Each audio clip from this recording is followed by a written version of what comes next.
Meron palang nakapag-register ng kanilang SIM gamit ang litrato ng isang nakangiting unggoy. Pero ano ba naman yan? Mali ito. Sampulan natin itong mga ito. Kung hindi pa ninyo nababalitaan, sa pagdinig namin kahapon, nalaman namin na meron palang nakapag-register ng kanilang SIM gamit ang litrato ng isang nakangiting unggoy. Nakangiti naman, to be fair. Pero ano ba naman yan? Sa ating mga telcos na napapalusot ang mga ganitong uring registration, sinabi ni Attorney Lotok ng NBI, sila daw ay sumubok na magpa-register na gamit ang isang fake ID ng PhilHealth. At ang in-upload nilang litrato ay ito nga, litrato. Cute pa naman. Pero, di ba, ano ba ang dahilan na pinasa natin ang batas ng SIM registration? Para mapangalagaan tayong lahat ng mga subscribers. Tandaan ninyo, pag hindi natin nagawa ito ng tama, ang daming nasa scam.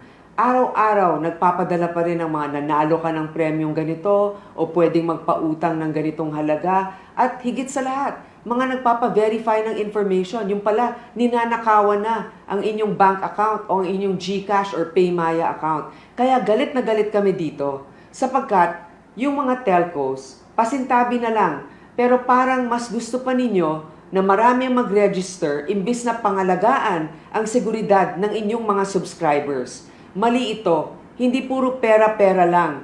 Ang iba dito pinaghirapan ng kanilang pera na naipon para lamang nakawin ng iba. Kaya hindi lamang simpleng registration ito ng SIM. Ito ay para maiwasan ang pangluloko sa ating mga kababayan. Isang pakiusap lang sa mga providers ng SIM, yung ating mga telco companies. Payagan na ninyo ang live selfie.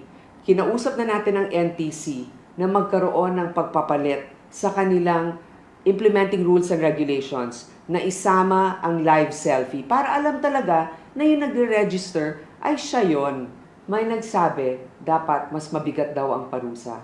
Mabigat ang parusa. Ang hindi nagagawa ay hulihin at kasuhan ang mga nangloloko. Kaya pakiusap ko rin sa ating law enforcement.